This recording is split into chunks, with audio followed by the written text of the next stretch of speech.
So in the video series I just did, I mentioned a couple times about how I was using some software to kind of predict what the outcome would be, and that's kind of what I want to go over with. You do need to go back to several months ago. I posted a video called How to Use GIMP to See What Your Photo Would Look Like as a Cyanotype. That is the basic fundamental of how all this will work. So if you want to know how to install it and set it up to work properly for this, you want to go back and watch that. But otherwise, we will get on with this video. So we're going to start out with what this can do. It can give a prediction of a single or multi-layer being RGB or cyan, magenta, yellow. And it's giving a prediction based on the lightest and darkest characteristics of the pigment or chemical you're using. So it's going to be able to use a subtractive or additive method to show you what it would look like in the final print, or as close to it as possible, and allow you to do adjustments based on that. Now here's what it can't do. It is not taking into account any linearization needed on the negative for any process, so it's just going to help you adjust certain characteristics you need to figure out how you need to adjust the image beforehand. But this is assuming you're using some sort of method, whether it's just manual or with some particular software, and how you want to make your negative curve. So just to be clear, this is not making any curves. So what else can this do? Well, it gives the basic visual representation to enable adjusting of processes such as the chemicals or toning or pigment amounts, as well as show you how staining, like if there is an unavoidable stain or chemical reaction, it's going to show you that in the prediction, and then it allow you to make some adjustments based on that. So you might be able to adjust some contrast or brightness or something to kind of help hide it, but it's going to allow you to have more control over your final image. So essentially how it works is, in the first step, you're taking your image and you're doing your adjustments such as your saturation, etc., or whatever else, and you can kind of make a feedback loop of prediction, and then maybe I need to adjust up something and go back and change something else. But you make your adjustments, or what you think you need to do at first, then you separate the image out, then you take scans of what you've already done. So if you've scanned an image like this that you've already done, this is one that's toned, this is just a plain one of that 5:5 dilution, and this is a tannic acid tone. So in this picture, we're taking a couple of scans that we've already done of this process, and we're applying them to see what they would look like. Then we're combining those to see what the predicted outcome would look like.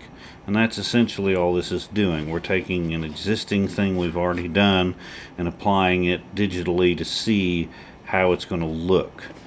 And that's, again, so you can A, figure out if you want to use that image for it, and B, if it is an image you want to use, how do you need to adjust it? Does it need to be brighter? Does it need to be darker? Does it need more or less contrast? Or do you need to adjust your exposure times or toning times or chemical amounts or pigment amounts or whatever to make it look exactly like you're wanting it to look? Now, before we actually get into it, I want to kind of go over the basics here just so you understand what we're doing. So you have additive color mixing and subtractive color mixing. Additive color mixing is basically your computer or television monitor. You know, it's taking red, green, and blue and making the rest of the colors with that method, including white, and then the absence of light is black. But we're using the subtractive color method, and that's important to know, because if you understand how this works a little better, it'll help you adjust or pick different types of what you want to tone with or colors, etc., if you understand the principle of how it's working. So with subtractive color, when you're subtracting one color from the other, it's getting a little darker, but it's also changing color. So when you add cyan, magenta, and yellow, you get black. This I'm coming back to later, but I want you to look at this because this is important for anything with cyanotypes. If you look here, this is more like what you would see the color of a cyanotype, but if you see the cyan layer, it's very light, and that's something to keep note of because this is not a typical cyanotype shade, so we have to kind of keep that into account. But this is just important to see and understand how this works, how each color is interacting to make the other. So cyan and yellow make green, yellow and magenta make red, magenta and cyan make dark blue or blue. So just to get a visual idea of what's going on here, this is important, and then like I said, we'll come back to this when we're doing some experimenting in the software. So I showed these in the previous video and just as a representation, but in this case we're going to use them to come up with our predictions. So this was the layer that was the 10-10 solution or mixture that was toned, the first layer. And you can see the staining in it, which is good because this is going to give us a representation of that. And then this is the second layer, the 5-5 solution printed out. So we're going to take both of these images and use them to help us come up with future predictions. So you could just print, do any image you wanted, tone it, whatever, and then let it dry and scan it, and that's going to give you what you need, the tools you need to come up with the prediction. So the first thing I'm going to do is crop out everything else. All I want is the image in the center. That way I know I don't have anything like, see, this is a little lighter. Well, that's not going to represent what we want because there wasn't any emulsion there. So the first thing we need to do is select just the center image, and it doesn't have to be perfect, and then go to Image, Crop to Selection. And same thing with this one here. We're going to just the center image, or center of the image, and Image, Crop to Selection. And that'll give us our two images to work with for a dew tone anyway.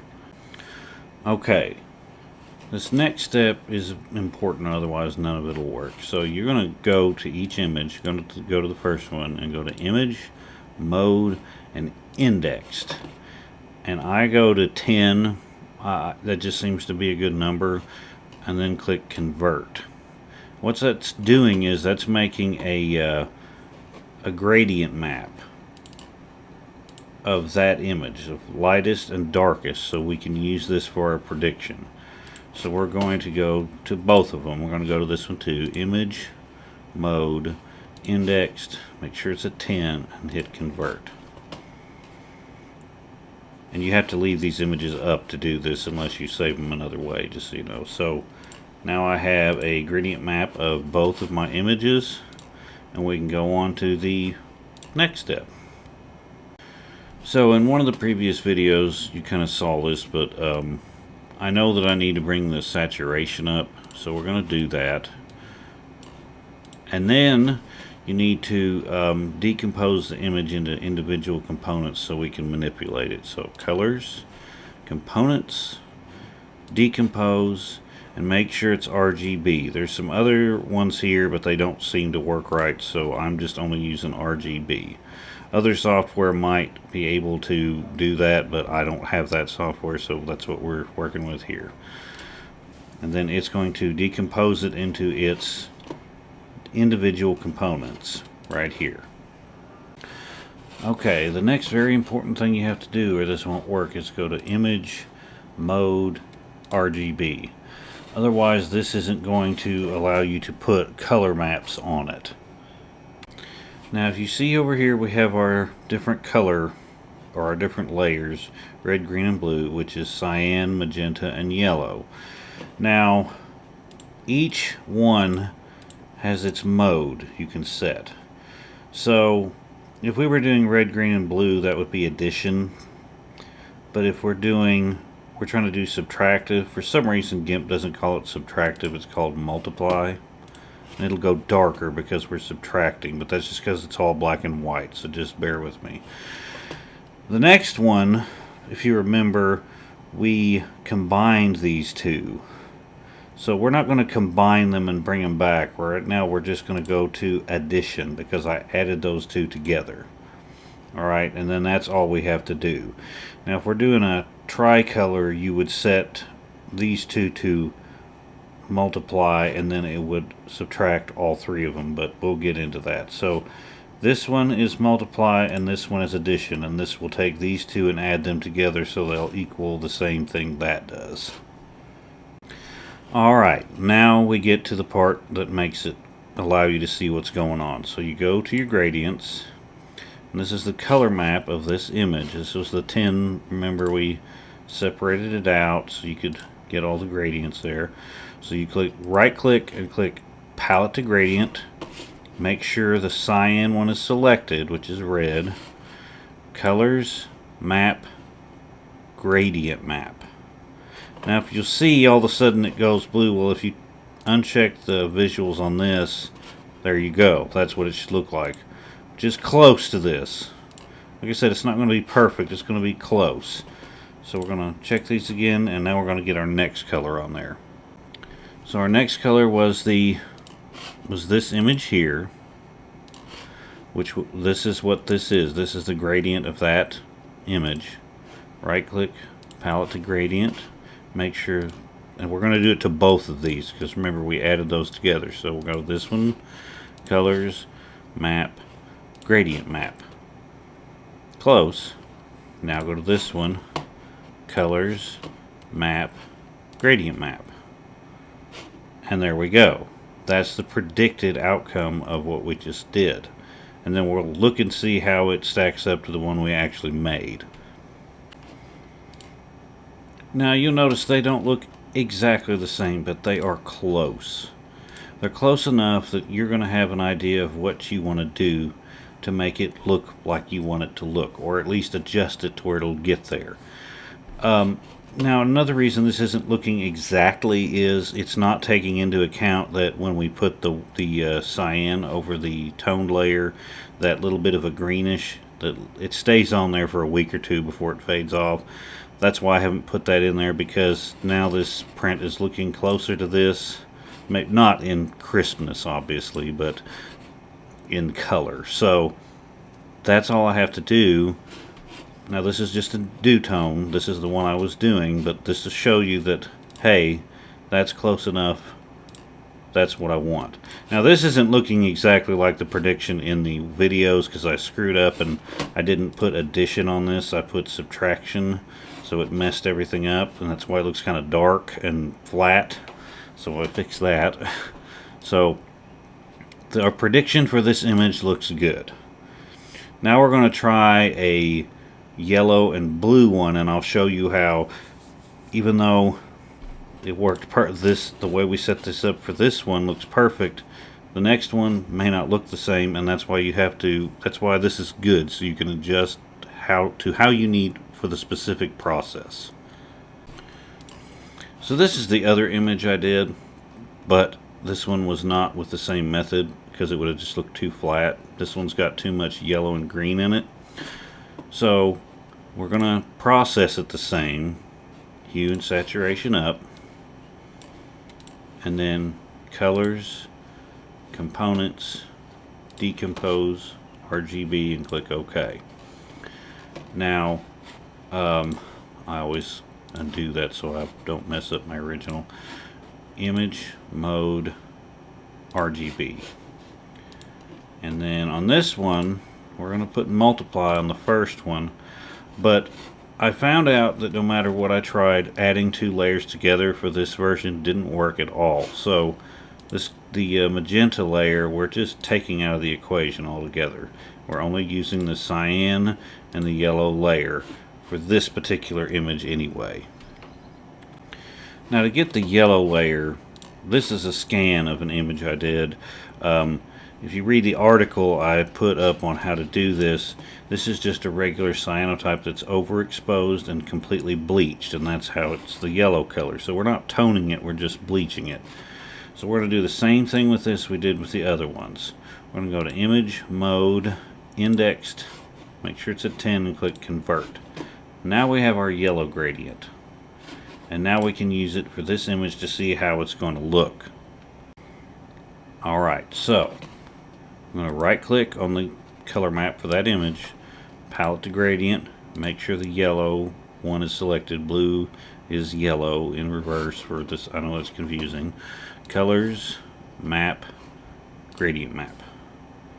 Okay, now we got to get the blue in there, so we're going to select that one, go up to the color map of the blue image. Now this is the one we scanned from earlier, but it doesn't matter. That's the 5-5 formula. It doesn't matter what that image was, I'm using it for this.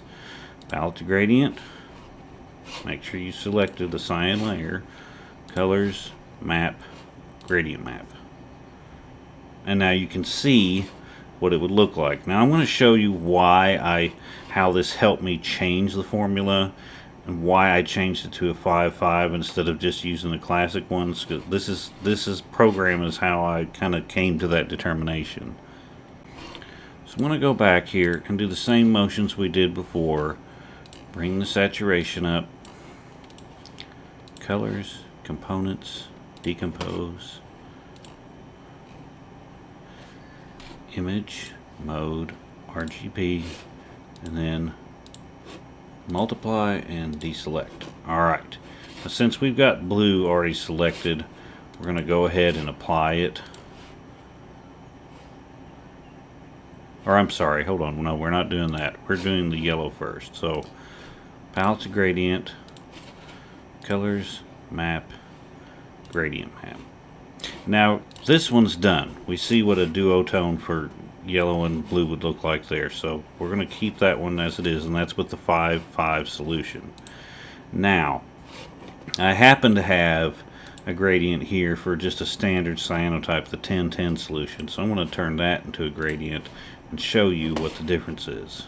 Colors, map, gradient map. Now it's darker. Here's the big problem with standard cyanotype formula in a duotone or tricolor. Greens are complicated. I have not been able to get a good green with a standard formula. But if you look here, even though they're not as bright as they would with another process, they're there.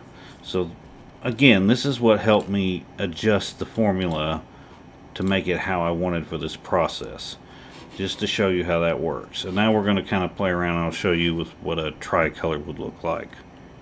So we're going to select this image to test as a tricolor. Now I know that I need to bring the brightness up just a little bit, so I'm going to go to exposure and bring it up just a hair. Colors, hue and saturation, then colors, components, decompose. We still have all of our scans that we had up before, just so you see. Image, mode, RGB. Now the difference here is we're going to set this one to multiply and this one to multiply, because we're taking all three layers into account. Alright, so we're going to start with the cyan layer up here. Colors, map, gradient map. We're going to then go to our yellow layer, palette to gradient, colors, map, gradient map. Okay, now that's what it would look like as a yellow blue duotone. But we're going to pretend we're going to use a tannic acid layer. Now if you read the book, the cyanotype toning, it's going to give you a recipe for a more magenta looking toner. I'm not going to go over it here because that's her process, but the same thing would apply here. So we're going to palette to gradient of the toned layer, and that's going on the magenta one now. So colors, map, gradient map. Now, this is what that image would look like as a tricolor cyanotype. Now, it might need some adjustment in brightness, etc., but if you look, we have greens, we have some kind of sort of orange yellows, we have some reds. I mean, that's not bad. So if I decided to make that into a tricolor cyanotype, it would look something like this. And I might actually attempt to do this. But here's where it's interesting. Now you might be like, well, how do I know if I need to adjust? Well, you can play with each one of these layers. Go to colors, brightness, and contrast. You can look and see what happens if you bring each layer up or down. So in essence, expose more or less. What's going to happen? Is it, how is that going to affect the color?